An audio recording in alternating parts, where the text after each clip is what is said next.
Bueno, pues hoy os traigo un café retante, sobre todo porque ahora que acabo de hablar, ya hemos hablado, estuvimos casi en una conversación en la que yo le conecté a través de Twitter y me dijo que sí. Entonces, claro, me llamó por teléfono, yo ya no recordaba en 3 días con su voz, porque él asumía que yo le reconocía, y casi estuvimos hablando una hora. Así que totales desconocidos no somos por teléfono, pero en cámara acabamos de vernos ahora.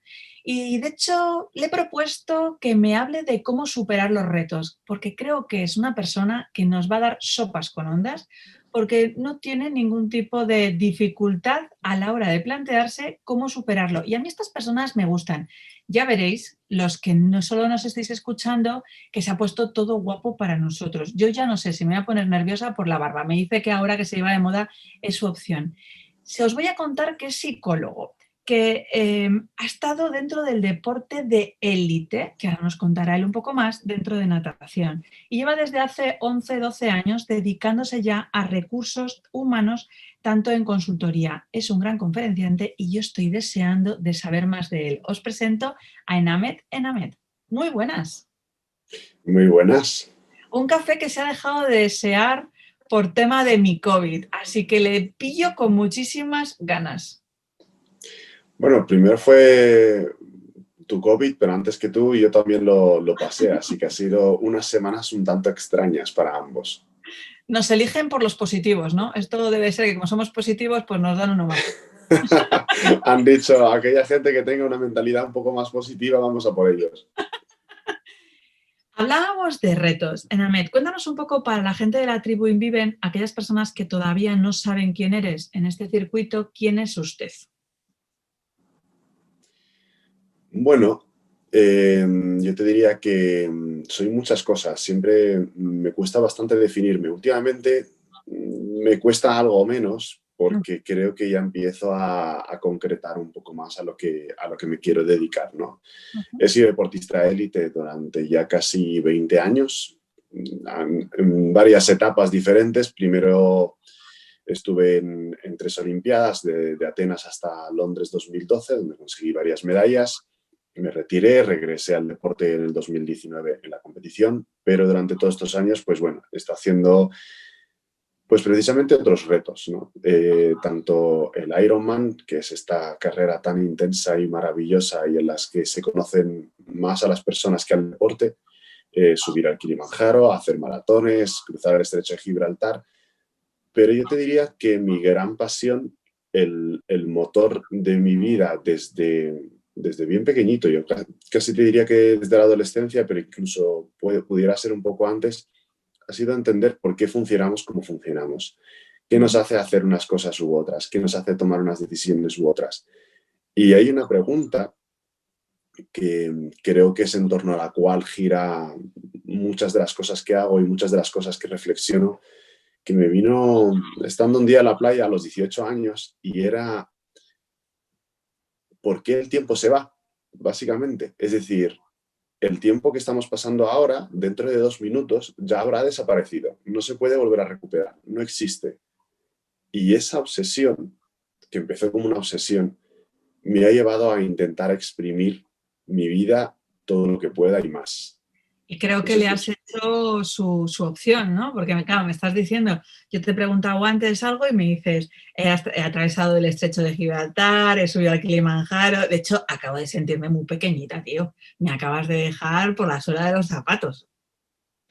No es tan contado así, parecen cosas un poco grandilocuentes, ¿no? Yo la verdad es que hablándolo ayer con un amigo que justo estaba en Las Palmas y a él habían hecho participar en un vídeo para un evento que hacíamos en un programa de televisión y tal, y a él le preguntaban, bueno, ¿y alguna vez te ha hablado de las medallas? Y él decía, no, nunca habla de las medallas. Y es verdad, o sea, yo con la gente más cercana no hablo de las medallas, no hablo de los retos. Para mí son cosas que hago, son cosas que me divierten, que me apetecen y las hago. No tienen mayor trascendencia porque al final es muy sencillo, es tener una gotita de inconsciencia, es decir, no pensar en los riesgos reales y tener una gran dosis de trabajo.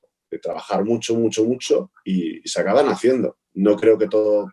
A ver, vamos a entendernos. Y partimos de una premisa. Yo no creo en la frase querer es poder. Eso lo tengo muy claro. Pero sí creo que aquellas cosas que de verdad nos apetecen, si buscamos los recursos adecuados y tenemos el trabajo adecuado, se pueden llegar a intentar conseguir. ¿Vale?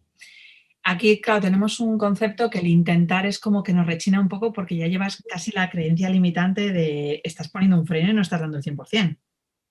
No, es el intentarlo lo uso adrede porque la gente cree que tiene que tener un convencimiento absoluto para conseguir las cosas, y es cierto, pero la vida no está garantizada. Es decir, hay muchos factores que entran en juego. No creo en el azar, pero sí que creo que hay muchos factores que nosotros no podemos evaluar, muchas variables que están ahí flotando y que pueden aparecer, ¿no? Que no tenemos en cuenta o bien por falta de capacidad, falta de visión, falta de conocimiento, por lo que fuera. Entonces, el intentar, en este caso, significa me voy a convertir en la persona que creo que puede estar en disposición de lograrlo. Pero si no lo logro, o bien lo vuelvo a intentar, con lo cual emprendes otra vez el bucle, ¿no? La flexibilidad de volver a plantearte las metas, volver a planificar e intentar conseguirlas, o bien es que posiblemente ese camino no era el adecuado para mí. El ser humano tendemos a agarrarnos, buscamos certezas constantes, y el riesgo que tiene eso es que cuando no conseguimos las cosas nos definimos por aquello que no conseguimos. Y eso es en lo que yo no creo. Creo que el intentar nos da la valentía de mantenernos en esa cresta de la ola, en ese equilibrio de si lo consigo, excelente, si no lo consigo, vuelvo a intentarlo una y otra vez. Y si finalmente no sale adelante, pues quizás no era mi camino. Perfecto. Has hablado de que a veces hay que echarle un poco de inconsciencia al no ver las cosas. ¿Influye que tú no las veas? En cierta manera sí, porque normalmente las personas ciegas, por lo que nos enseña la sociedad, emprendes la vida con muchos miedos, porque todo el mundo ve y proyectan en ti que aquellas cosas que no ves pueden ser peligrosas o pueden causar miedo, ¿no? Pueden ser una dificultad y mejor que tengas cuidado, que te quedes quieto y que te quedes tranquilo. Pero yo en un buen momento en que tomé la decisión de decir, ya que no veo las cosas, voy a arriesgarme. Ya que no veo las cosas, voy a lanzarme, ¿no? Y no sé lo que va a pasar. Y de hecho, ese fue el pensamiento que me vino. Fui de vacaciones a Australia durante 6 o 7 semanas por razones personales y estuvimos por allí. Y me acuerdo que me dijeron, ¿te apetece saltar en paracaídas? Y dije, venga, genial, vamos. Y todavía recuerdo el momento en el que salimos de la avioneta, te apoyas en una especie de pequeño escalón a 3.000, 4.000 metros de altura y estás enganchado a otro tipo, pegado a tu espalda. O sea, yo creo que no he estado tan cerca de nadie en mi vida. Y estar pensando, yo no veo lo que hay debajo, no veo todo el aire, no veo a la altura que estamos. Y precisamente porque no lo veo, elijo no tener miedo. Y eso fue un momento, fue una epifanía que posiblemente llevaba gestándose muchos años y no era consciente de ello. Pero en ese momento me di cuenta de realmente cuál era mi postura ante la vida. Es decir, aquellos precipicios que no veo, en lugar de tenerles miedo, pues sigo adelante. ¿Que posiblemente me caiga? Pues posiblemente, pero es parte del juego. De hecho, antes me has dicho que tú sí que viste hasta los 8 años. ¿Puedes contarnos un poco más cómo fue directamente ese cambio? Porque claro, tú lo cuentas y yo que quiero tirarme en paracaídas acabo de saber el truco. Solo tengo que cerrar los ojos, que nadie me les abra, que me pongan el S y pruebo la experiencia y que me los quiten el pañuelo cuando ya haya saltado, ¿no? Pero, ¿qué pasa cuando de repente sucede algo así, ¿no? Porque yo no puedo imaginármelo. Solo conozco 2 personas ciegas, tú y la hermana de una seguidora aquí en la tribu Inviven, y la verdad es que yo flipo, porque además ella es capaz de cambiar una bombilla. Yo me pregunto que cómo sabe que está fundida, pero se subía sola a la escalera, yo no la cambiaría ni de coña, ¿no? Entonces, siempre veo como esa posibilidad de reto, como tú estás diciendo, que a lo mejor es que no va a ser miedo implícito. Pero ¿qué pasa de saber que tú has visto a que de repente algo suceda que impida que ya no veas? Bueno, yo tenía una enfermedad congénita que era glaucoma y los médicos le dijeron a mis padres cuando yo tenía 7 años que había un alto riesgo de desprendimiento de retina. En aquella Ujú. época el desprendimiento de retina no tenía una operación, no se podía arreglar de ninguna manera, entonces la consigna era clara: ten cuidado y tened cuidado de que vuestro hijo no se mueva y no haga movimientos bruscos, con lo cual a un niño de 7 o 8 años tan inquieto como yo era algo impensable. Complicadísimo, pobre madre. Total. Ahora la empiezo a entender. Pobrecilla, sí. La verdad es que yo lo pasaba mal. Entonces yo aprovechaba cada vez que ella se despistaba para salir corriendo, saltar, jugar, pelearme con otros niños, hacer de todo, ¿no? Pero siempre que ella me decía estate quieto, pues yo le hacía caso. Y un día de estos estaba jugando en casa con mi hermano, mi madre me echa la bronca, yo la obedezco, esperando que salga de la habitación, por supuesto, y me tumbé. Cerré los ojos y cuando volví a abrirlos a los 5 segundos ya no veía nada. Entonces fue un cambio bastante rápido, fue un cambio repentino. Lo curioso, y además siempre la gente me pregunta lo mismo, ¿y cómo te afectó? Digo, pues, siendo un niño, la interpretación que haces de lo que te ocurre está siempre matizada y filtrada por los adultos que te rodean. Y los adultos más importantes a los 8 años son los Los padres, ¿no? padres. Mis padres hicieron algo extraordinario que yo creo que requiere de una gran valentía, que es tomarlo con gran naturalidad y transmitirme a mí naturalidad y normalidad. Luego ya supe, cuando estuve escribiendo el libro años después, que en realidad lo pasaron mal, pero en ese momento ellos transmitieron naturalidad. Y claro, lo que pasó es que pues yo lo viví así. Entonces yo, como para mí era normal, pues seguí jugando, seguí corriendo, me comía las paredes, rompí 3 bicicletas porque seguí montando en bicicleta. Bueno, te puedes imaginar a mi pobre madre. Claro, y a todo eso, eh, o tu madre se hizo un corazón apto para todos los infartos, o yo que tengo 3 hijos y cada vez que se me sube a algún sitio se me encoge, me imagino que ella aprendió a tenerle encogido asumiendo, bueno, pues ya se levantará. Sí, de hecho, hizo una cosa extraordinaria y es que cuando estaba en un sitio seguro, es decir, en casa o cerca de ella muchas veces dejaba que yo explorase, dejaba que yo mantuviera esa curiosidad. Y si me chocaba, y siempre me decía lo mismo, dice que prefiero que te choques aquí, que si te pasa algo, te sepas levantar tú mismo, Ujú. pero si es algo grave, pues ya te aviso, ya estoy atenta, a protegerte constantemente y que luego en la calle, si te pasa eso mismo, no sepas cómo resolverlo, porque sabes que las madres tienen una arma secreta que es la repetición constante. Y mi madre, una de sus frases más repetidas era: tú tienes que ser independiente porque yo no estaré aquí toda la vida para cuidar de ti y tendrás que aprender a buscarte la vida. Y para mí eso fue algo que caló muy hondo. Como te lo tomaste al pie de la letra. Tanto que años después, cuando le dije, oye mamá, que me voy a Estados Unidos, pero ¿cómo que te vas? Sí, que ya tengo el visado, me voy en 2 semanas. Y dice, joder, ya sé yo que te había dicho que fueras independiente, pero tampoco tanto. Claro, tus padres me imagino que aprendieron a lo largo de según iban sucediendo las cosas, porque claro, no sé si alguien te prepara, cuando reciben la noticia, me imagino, del glaucoma, tuvo que ser duro para ellos, pero claro, en ese momento no sé si hubo libertad, porque tú ya empezaste a correr, a no necesitar que tu madre saliera de la habitación, total, ya no podía pasar lo que ellos estaban previendo, pues tú, libertad total y absoluta.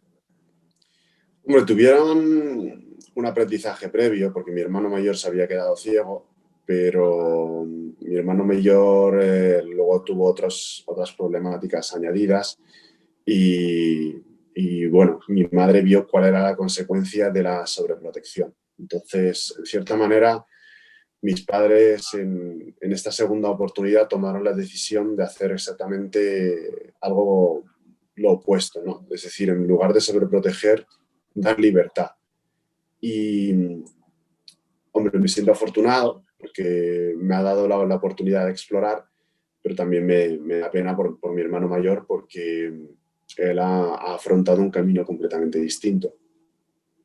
Con lo que eso me imagino que tiene una enseñanza extra, que ante una circunstancia similar en la vida, tú al final decides qué tipo de camino tomas, si uno u otro, y los resultados van a ser totalmente distintos. Absolutamente, absolutamente. Por eso A ver, yo tengo francas dificultades con el tema del determinismo, ¿no? Con que estamos determinados y cuando la gente se empeña en decirme, es que soy así.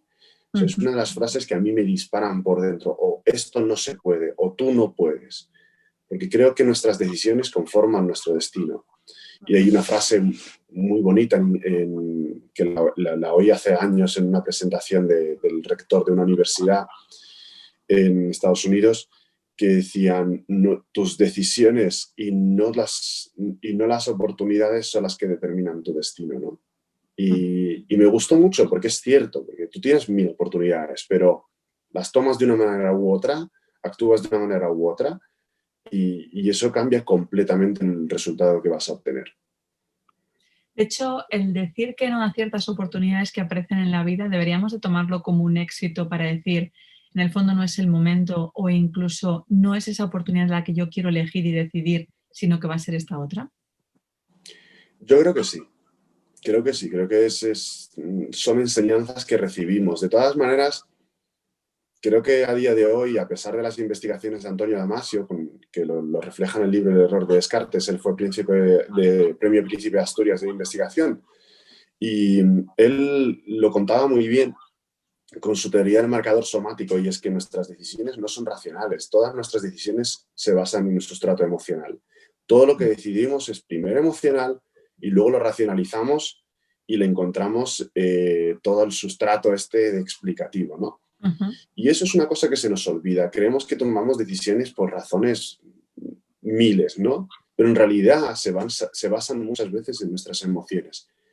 Y si bien no soy del todo partidario de haz lo que sientas en cada momento, sí que creo que debemos de darle más respeto y tomar mucho más en consideración lo que sentimos. Porque a veces tomamos decisiones basadas en el sentimiento que tenemos en ese momento y muchas veces ese sentimiento es cierto. O sea, es decir, vale que luego tienes más información y puedes cambiar las cosas y a posteriori todo el mundo es sabio, ¿no? Sobre su vida, Sí. pero hay que respetarse a uno mismo porque en el momento en el que las tomas a sabiendas, con la información que tienes en ese momento, con las capacidades y los recursos que tienes en ese momento y ya está. ¿Y cómo sabes, Enamet, que esas decisiones que estás tomando en ese momento son realmente tuyas, de esa información dada, o son convencimientos de otros que están próximos a ti que han hecho que tu emoción cambie? Claro, porque hay momentos en los que de repente te sientes como si fueras una loca empedernida, decir, hostias, me puedo comer el mundo, ya está, y al día siguiente de repente sientes que el mundo te ha comido a ti. Claro, han pasado 24 horas y los conocimientos más o menos que tienes en ese momento son similares, pero ha habido un proceso de comedura de tarro, de activación de tu cerebro o incluso negativación que ha hecho que de repente cambie tu circunstancia. ¿Cómo lo distinguimos ahí ese toma de decisión en la emoción?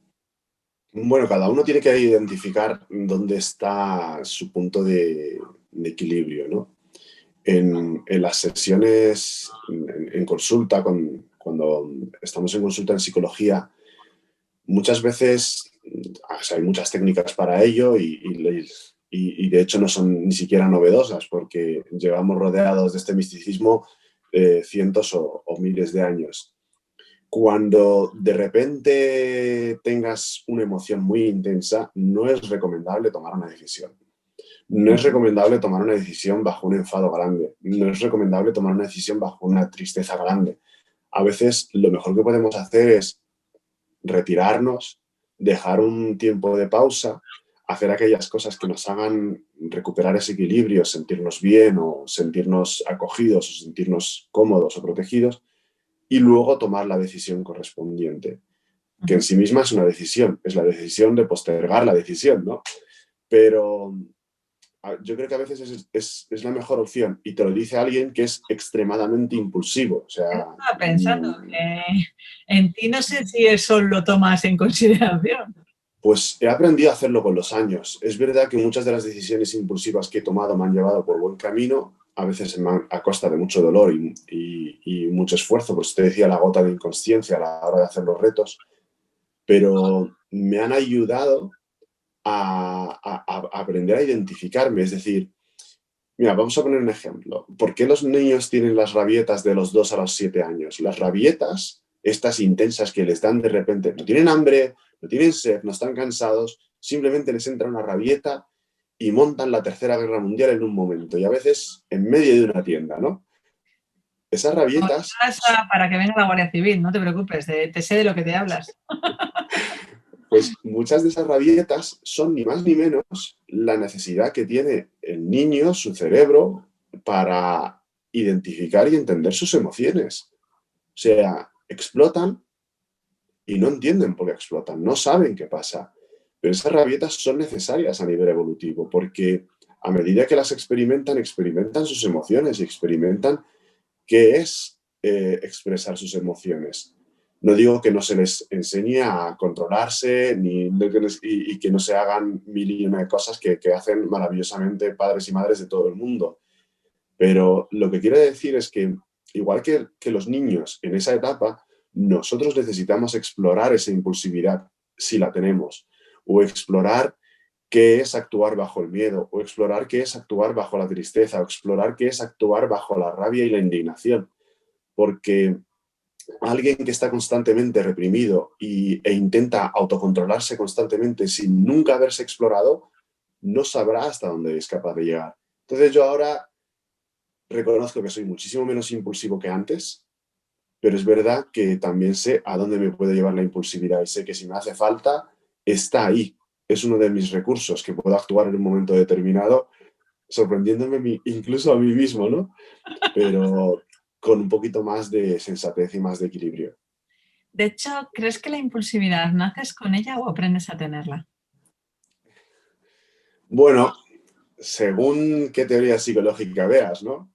Eh, dicen que tiene un sustrato genético, ¿no? Que tiene una parte genética que te lleva un poquito más a la impulsividad y posiblemente sea cierto, igual que tenemos rasgos que nos llevan a unas cosas u otras, ¿no? Ujú. Pero creo que nuestras circunstancias, nuestro entorno y nuestros propios aprendizajes son los que determinan cómo la vamos a encauzar, porque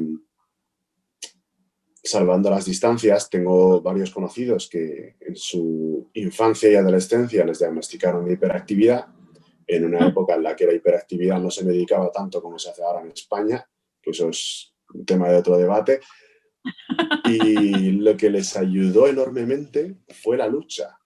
La lucha como deporte, me refiero, la lucha olímpica, o el judo, o el karate, Ujú. o cualquiera de estos deportes. Y muchos de estos no solamente han terminado sus carreras, tienen sus másters, tienen sus trabajos, pero también han sido deportistas de élite a nivel internacional, ¿no? Entonces, se nace, quizás, pero creo que nuestras circunstancias y nuestra epigenética, es decir, cómo el ambiente modifica nuestra genética y nuestro entorno y nuestra gente que nos rodea, nos ayudan a regularnos muchísimo. Claro, ¿y a ti te regula o te impulsa? Porque tengo la sensación de que entre que tus amigos eran también olímpicos, con alguien te tiras del paracaídas y el Kilimanjaro, pues a otro loco habrás conseguido convencer y en el Ironman, pues hombre, débiles así de gente que se raja y que tiene miedo, va a ser que no. O sea, estar con vosotros en una cena o tomando unas cañas no me gustaría que alguien dijera, oye chicos, ¿a que no hay huevos de...? Porque los retos pueden ser emocionantes. Bueno, te sorprendería que la mayor parte de mis amigos no practican ningún tipo de deporte. Ninguno. Eh, la mayoría no. De hecho, tengo amigos muy variados. Tengo gente que le encanta la música, gente que es más, tiende más a otros tipos de arte. Me gusta la variedad de mis amistades, porque creo que, yo ya le decía a Maquiavelo, si te rodeas siempre de los mismos, acabarás escuchando lo mismo, ¿no? Uh -huh. Y eso es un error. Creo que la riqueza está en la variedad, pero sí, más que la frase a que no hay huevos, como decía Leo Harlem, y acabas en vete a saber tú dónde a las 7 de la mañana, Total. es más el, oye, ¿os gustaría ver si podemos hacer esto? ¿Sabes? Es más desde el punto de vista exploratorio, más desde la curiosidad, y creo que todos necesitamos explorar esa curiosidad. Y de verdad, el Ironman es un gran desafío, pero también lo es ser madre, pero también lo es lanzarse a una carrera musical y también lo es decidir ser médico o decidir ser psicólogo o decidir cualquier otra o hacer una oposición. Es decir, nos dejamos deslumbrar muchas veces por las luces de lo que la sociedad considera espectacular o considera superación o considera glamuroso, y creo que la verdadera fuerza y el verdadero heroísmo están en muchas acciones anónimas que no vemos en el día a día. Necesito preguntarte, me sale ya la necesidad porque uno de los miedos que yo tenía a la hora de hablar contigo, y además te expreso mi vulnerabilidad, era que no fuera a ser que utilizase el verbo ver. Y veo que tú le usas mucho, porque claro, he estado con otras personas que luego a veces no sabes qué conceptos y qué términos utilizar. Asumo que no eres, lo tuyo no es normal, y me imagino que tú dirás que lo tuyo tampoco. Y vamos a tener razón, como dice David Rodríguez, pero ¿te molesta o no sé, que asuman que ciertas palabras haya gente que le pueda molestar? No. A ver, a mí lo que más me incomoda es la falta de naturalidad, pero como he convivido con ella tantos años, ya la he aceptado, ¿no? Yo creo que por eso utilizo tantísimo el sentido del humor en mi día a día, porque rompe el hielo y permite a la gente ser mucho más natural. Para mí la palabra ver es importante porque yo imagino el mundo que me rodea. De hecho, una de las técnicas que más utilizo para mí mismo y para mis clientes en consulta es la visualización, y lo uso constantemente. Y entonces, no sé, yo creo que, a ver, ¿cómo voy a mandar esto? Venga, voy a ser un poco políticamente incorrecto. Creo Aquí que pues, hemos no puede. entrado en una época de la censura de lo políticamente correcto que nos está haciendo perder naturalidad, nos está haciendo perder la esencia de ser humanos. Y de hecho, si alguien se ofende por las palabras que uno utiliza, siempre estamos a tiempo de disculparnos. Pero también está a tiempo la persona que se ha ofendido para revisarse y decir, oye, ¿por qué me ofende? ¿Por qué me va a ofender a mí el que use la palabra ver? Yo no echo de menos la vista.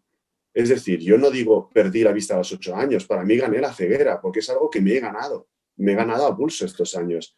De hecho, hace unos años un niño me preguntó si cambiaría las medallas por volver a ver, y yo le dije absolutamente convencido de que no. Y no las cambiaría, no por las medallas en sí, que son objetos, sino sobre todo y por encima de todo, porque gracias a haberme quedado ciego he emprendido un camino que no podría haber hecho de otra manera. Entonces, ese tipo de molestias, de ofensas y de barreras que estamos erigiendo constantemente en torno al lenguaje nos está haciendo convertirnos en seres constreñidos, y creo que nos está haciendo perder una de nuestras maravillas, que es la capacidad de ser espontáneos, de conectar con otras personas y de, oye, explorar nuestras fortalezas, porque si protegemos constantemente, le quitamos el privilegio a una persona de explorar su debilidad y a través de su debilidad encontrar su fortaleza. Uh-huh. Totalmente de acuerdo contigo. De hecho, es que te lo preguntaba porque planteé un proyecto súper chulo en el que íbamos a trabajar educación sexual con chicos que nunca habían tenido visión, con chicos y chicas, ¿eh? O sea, no habían visto nunca, o sea, era muy difícil. Y para mí era un reto interesante. De hecho, conseguí que me hicieran pues a través de 3D pues imágenes para ver cómo era perfectamente el clítoris, la vulva, cómo iban a tocar, porque claro, tú le dices a alguien, mira, vas a notar a alguien que nunca había visto absolutamente nada. Yo les decía, ¿y cómo vamos a conseguir hacerlo? Y me decían, es que aquí hay que palpar. Y yo le decía, ya, pero tendremos que conseguir saber los límites. Esto no te vas por la calle y de repente, quiero palpar cómo son tus tetas, ¿no? O sea, y entonces, bueno, no se llegó a hacer en AMED porque los padres decían que para qué, que es que a lo mejor sus hijos no iban a tener ese tipo de posibilidades. Y entonces a mí era algo como que me irritaba una barbaridad porque yo decía, perdona, algún momento alguien le tendrá que explicar cómo se va a tener que masturbar.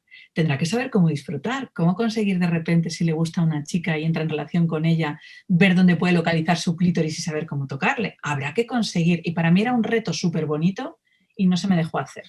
Porque a lo mejor no me encontré con tus padres. Pues claro, aquí había una parte de sobreprotección extra, ¿no? ¿Qué pasa cuando de repente a alguien le tienes, porque tengo un montón de curiosidad, tú de repente quieres conocer a una pareja y entiendo, me imagino que tú puedes ver la cara, puedes tocar pelo, barba, no barba y demás, pero hay en algún momento en el que las manos se van al pan, ¿sí? ¿Cómo se le explica eso a un niño de 11, 12, 13 años? Porque Se claro, a un explica. adulto se le da permiso, pero en el otro hay una parte que te deja imaginar o poder ver porno y entonces explicas cómo poder hacer una felación o... Bueno, afortunadamente hoy en día, bueno, ya lo sabía antes, pero afortunadamente existen los relatos eróticos y son bastante descriptivos. Y si no son los relatos eróticos, hay grandes novelas que sin entrar en lo burdo, desprenden una sensualidad al describir que para un adolescente pueden ser absolutamente maravillosas cuando algún autor o autora describe un escote, ¿no? Describe el contorno del pecho, describe cómo la luz refleja y cómo se ve de una manera o se ve de otra. Y aprendes a entender y a ver esa sensualidad. Pero yo, sinceramente, por mucho que se explique, al final la experiencia práctica es lo que realmente te da a entender la realidad de la vida, ¿no? Para unos padres, me imagino que les importará, como decía tu madre, que tuvieras independencia y es algún día no estaré yo, sé independiente. Y cuando piensas un padre, a veces piensa pues, en el terreno de estudios, laboralmente, profesionalmente. ¿La parte de la erótica y la parte de la pareja también entra dentro de esa independencia? No, en mi familia nunca se habló del tema, nunca entró en consideración porque en mi familia todo el tema relacionado con la erótica era bastante tabú. Mis padres son muy creyentes y era un tema que no se trataba en casa. Pero los padres son fundamentales para muchas cosas de los niños hasta que llegan a la adolescencia. Pero en la adolescencia, quien menos conoce a un niño a una niña suelen ser los padres, porque de repente el grupo de iguales pasa a cobrar una importancia trascendental. Entonces, bueno, hay muchas cosas que se exploran a partir de la adolescencia y sobre todo a partir de la primera pareja. ¿Cómo le explicas a la primera pareja que te dé más permisos para la práctica? No hace falta explicarlo. Yo creo que a mí personalmente nunca me ha hecho falta explicar nada. Es algo que vas creando, ¿no? Para mí siempre ha sido muy importante, pues eso, la conversación, el hablar, el escuchar a la otra persona y entender, porque hay una sensualidad en la voz que para mí es fundamental. Ujú. Y bueno, pues al final las cosas surgen. Si llegara una pareja a tu vida y te dijera, cariño, tranquilo, te cuido yo, tu gesto ha sido mortal, Eramet. Esa persona no llega, ¿no? No, yo eso de te cuido yo, no lo veo. Mira que yo he sido muy cuidador de mis parejas y siempre me ha gustado, pues eso, ser muy atento, muy detallista en muchas cosas, pero el te cuido yo es una frase tan Ujú. condescendiente, que a mí me rechazaría de plano. ¿Por las creencias inculcadas por tu madre o porque tú tienes esa impulsividad desde pequeño que has hipertrofiado? Bueno, creo que es por todo, porque cuando se cuida a una persona desde el amor, desde el cariño y desde el respeto, el cuidado es más que bienvenido. Y es necesario en una relación, sobre todo en una relación duradera, ¿no? El cuidarse el uno al otro, el ser el sostén el uno del otro en momentos difíciles. Pero el asumir de entrada que uno ha de cuidar al otro, creo que se entra en unas dinámicas muy peligrosas. Ujú. Porque creo que la relación basada en tú eres mi otra mitad y somos dependientes el uno del otro, para mí personalmente son relaciones tóxicas y abocadas a grandes dificultades. Ujú. Estoy totalmente de acuerdo contigo. ¿Hay algún reto que Namé todavía diga seguro que surge en mi vida y esto en algún momento aparecerá? Pues sí, yo creo que es el reto de ser padre. Creo Ujú. que es uno de los retos que surgirán y que de hecho cada vez tengo más ganas. Está el reloj Y biológico activo. es que me hace mucha gracia. Cuando hablan del reloj biológico, digo, sí, sí, diréis del reloj biológico. Pues yo no tengo el reloj biológico, tengo el maldito Big Ben ahí dentro, ¿no? Todo a lo grande, chaval. O sea, ¿para Sí, qué sí, reloj? tal cual. Y eso tiene fecha de caducidad, o sea, me refiero, es, no, de aquí a 6 meses, de aquí a un año, de aquí a 3 años, voy a por ello. Mira, si me lo hubieras preguntado hace 2 años, te diría que sí. Ujú. Porque hasta hace 2 o 3 años me gustaba planificar todo, tener los objetivos claros, tenerlo todo cerrado. Ahora, la verdad es que salvo algunas cosas profesionales y algunas cosas que a nivel personal que las tengo muy claras y muy concretas, el resto de cosas, si algo me ha enseñado la vida es a que sí, sí, tú planifica lo que te dé la gana, que ya la vida se encargará de ponerte en el camino, ¿no? Ujú. Entonces, no, no tiene fecha de caducidad. Obviamente no me gustaría ser padre con 50 años Ujú. porque lo estoy descubriendo incluso con mis perros guía. No tengo la misma energía con la edad que tengo ahora que con 20 años cuando juego con ellos y mira que tengo mucha energía, pero no Yo es lo también. mismo, no es exactamente lo mismo. Y, y me gustaría disfrutar y hacer un poco el cabra con mis hijos. Hijos, además esperas que sean varios. Espero que sea más de uno y a ser posible y con permiso de mi pareja, menos de tres. De hecho, a 3 es una locura, ¿eh? Te aviso que eso sí que tengo un poquito más de experiencia que tú. A 3 Estoy no de es acuerdo exagerado. contigo. Yo con dos me basta y me sobra, que no tengo tanto cerebro. Bueno, digamos que se aprende, ¿no? Como tú has dicho, la vida ya te enseña cuando tú dices, venga, 2, y entonces la vida te da una sorpresa que siempre puede ser interesante. ¿En algún momento has tenido, porque el glaucoma, si le avisaron a tus padres, que pueda ser genético y que tus hijos en algún momento puedan también tenerlo si tienes, el día de mañana? Bueno, como explicaron muy claramente las expertas en glaucoma que están en el hospital,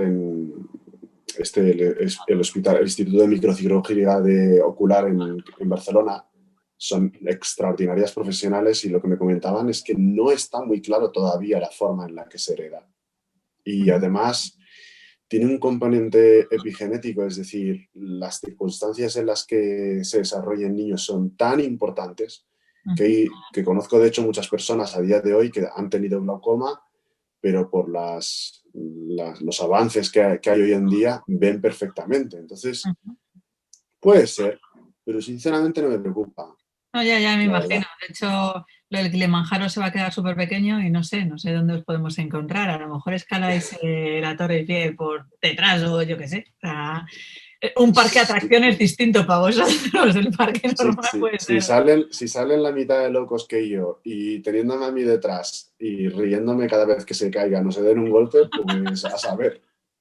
Por eso te digo, de hecho hay una parte que aunque tú quieras, de hecho yo siempre le digo a mi chico, él dice, Jolín, se podían haber parecido un poco más tranquilitos a mí, ¿no? Y le digo, ya hijo, esto es lo que lleva a tener mis genes, así que me imagino que los tuyos llevan el 50% bastante parecido. Oye, antes has hablado de un libro y claro, yo voy a sacar ahora uno dentro de nada y seguro que me puedes dar muchas claves. ¿Qué te incitó a poder escribir un libro? Cuéntame. Y primero dame el título porque me tengo que leer ya, soy El, bastante lectora. el libro se llama Iron Mind y es un juego de palabras con el Iron Man que hice.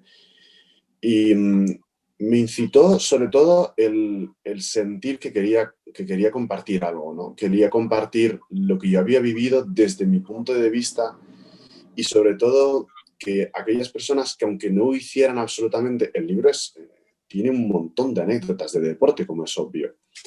De hecho, el hilo conductor del libro es el Iron Man de Lanzarote, pero el objetivo del libro, y me siento además muy orgulloso por haberlo conseguido, es que una persona que no haya hecho absolutamente nada de deporte en su vida se siente identificado. Ujú.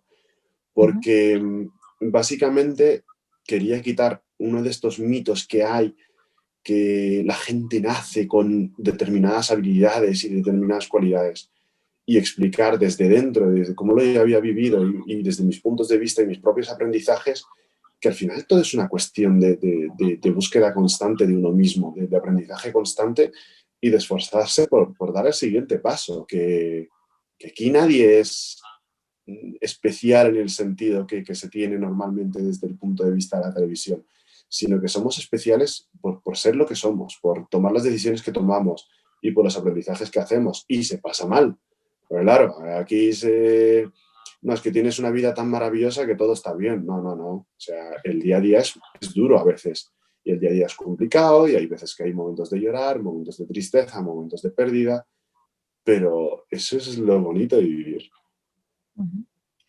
¿Y qué te dio de positivo? ¿Sabes por qué me refiero? O sea, en la vida da muchas cosas positivas. Me imagino que cuando haces visualizaciones con tus clientes en psicología, pues seguro que tienes momentos súper chulos, cuando has conseguido medallas también.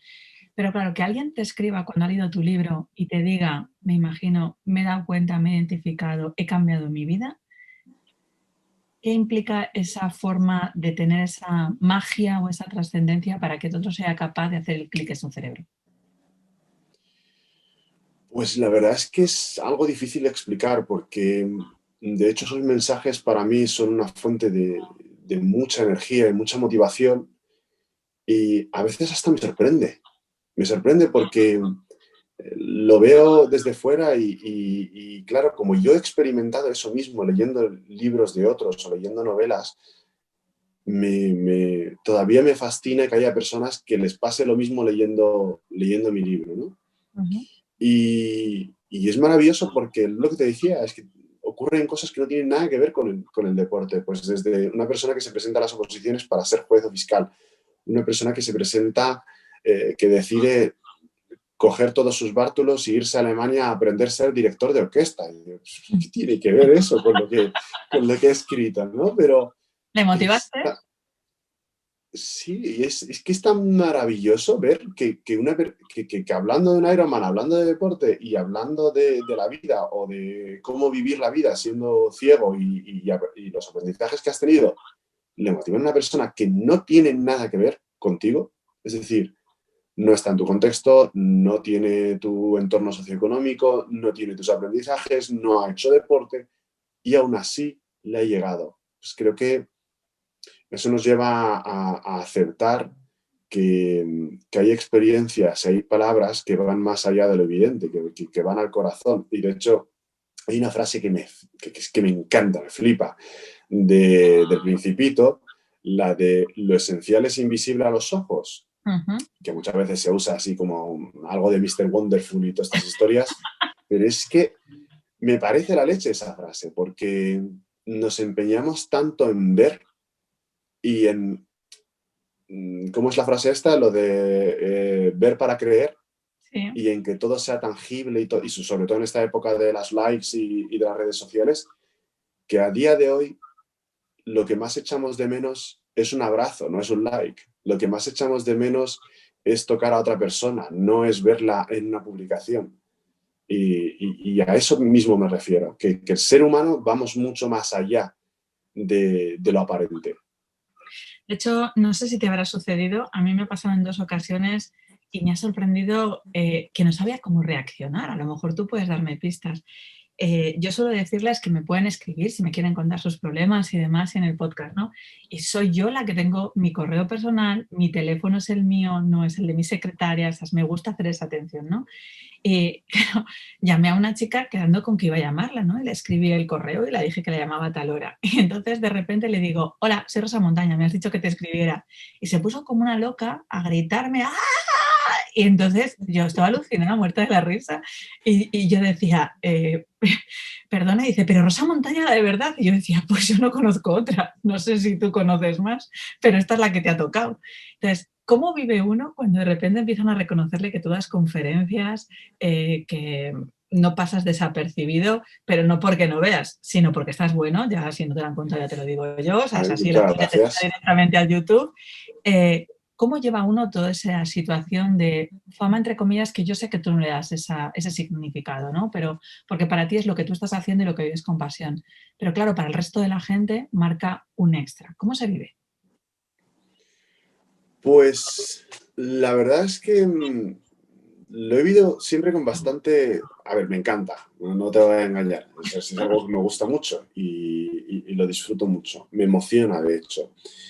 Pero lo vivo con bastante tranquilidad porque al final soy tan consciente de lo que me ha costado llegar a donde estoy y del por qué y sobre todo del para qué hago las cosas.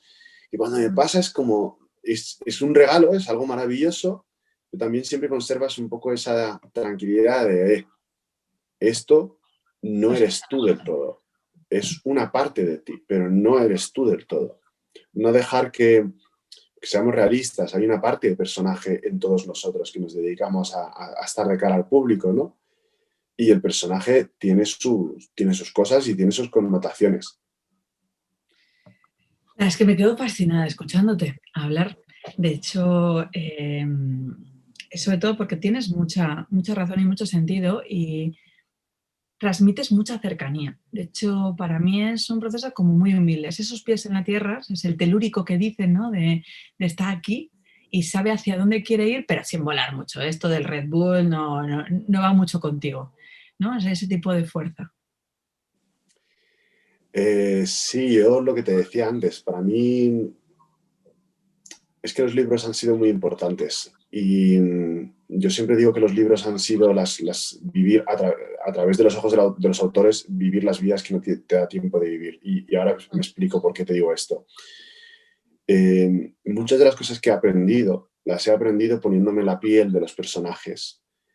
Y la verdad es que, por ejemplo, Ken Follett, cuando hace los relatos estos monumentales que hace a través de los pilares de la tierra, Mundo sin fin, y va recorriendo siglos, ¿no?, de familias, te ayuda a ver cómo las cosas crecen, se desarrollan, mueren, vuelven a crecer, la gente es orgullosa, luego lo pierde todo, luego vuelve a crecer. Y sí, algunos podrán decir, ya, pero es una novela, pero es que esa es la realidad de la vida, ¿no? Entonces, entender eso, ser consciente de eso, ser consciente de que la grandeza es algo transitorio y es efímero, igual que la miseria, igual que cualquier cosa que vivimos como seres humanos, te ayuda a estar en el momento presente. Te ayuda a decir, maravilloso, he conseguido una medalla, maravilloso, me han hecho este reconocimiento, maravilloso, estoy ahora mismo delante de un público de 3.000 personas, pero también maravilloso, tengo una mala semana, maravilloso, lo estoy pasando muy mal porque me ha dejado mi pareja, ¿no? Y vuelvo a repetir, es maravilloso porque eso es la vida. Y esos contrastes son los que te ayudan a ser humilde, porque si no, tío, a veces te convences, hay gente que te intenta convencer de un personaje y te intenta convencer de una realidad y de que qué guay es esto y cómo mola esto y hay gente que se pierde en las luces, pero se olvidan de que para que haya una luz también tiene que haber una sombra y eso es de lo que mucha gente se olvida. De hecho, me voy a quedar con todo eso. Hay una frase que me ha encantado, ¿eh? O sea, me han gastado muchas. O sea, que me dejes sin palabras es difícil en Amet, ¿eh? O sea, la gente que me conoce sabe que soy bastante verborreica y hablo mucho, pero según tú hablabas, a mí me transmitías conseguir llevarme a otros sitios, ¿no? Y entonces pensar y reflexionar y mi cerebro iba a 200 por hora. Cuando mi cerebro va muy rápido, mi lengua va muy lento. Y además es en el sentido de que yo necesito compensar las cosas y todo eso me ha encantado. Pero me ha gustado muchísimo lo que me ha dado la ceguera, ¿no? O sea, no lo que he perdido, no que he perdido la vista, sino lo que he ganado con la ceguera. Y la verdad, me voy a quedar con una cosa, y es que tú has dicho que tienes amigos múltiples de todo tipo, pero no sé si sexólogas, ¿eh? O sea, si sexólogas como No, son, no, no, ¿eh? ya era hora, ya Dame. era hora. Espero que todo esto sea el inicio de una gran amistad, porque me encanta escucharte y que sepas que te voy a dar el coñazo. Yo ya lo aviso, lo estoy haciendo aquí públicamente para que luego no te pille por sorpresa, ¿eh? No, por favor, por favor. Si en Amed no va a la montaña, que montaña vaya en Amed. Hecho, me parece perfecto. Bueno, pues mil gracias por haber estado aquí con toda la tribu en Viven. Ha sido un placer enorme, enorme, enorme. El placer ha sido mío. Muchísimas gracias por invitarme. Bueno, chicos, quien se queje ahora de que la vida solo nos tiene que traer luces y estamos perdidos en las sombras, creo que os ha quedado bastante claro que no nos vale con el invitado que hemos tenido. Yo tengo muchísimas ganas ya de leer su libro. Se lo he dicho, que además públicamente que le voy a hacer la vida posible, sobre todo porque le voy a dar el coñazo y otros autores que han estado aquí en Cafés ya lo saben, así que espero que esto sea el comienzo de una gran amistad. Sabéis que podéis encontrarnos en enviven.com y en rosamontana.com y que para lo que necesitéis, pues que estamos en rosa@rosamontana.com. Yo te voy a esperar. ¿En dónde? En el siguiente café. No te lo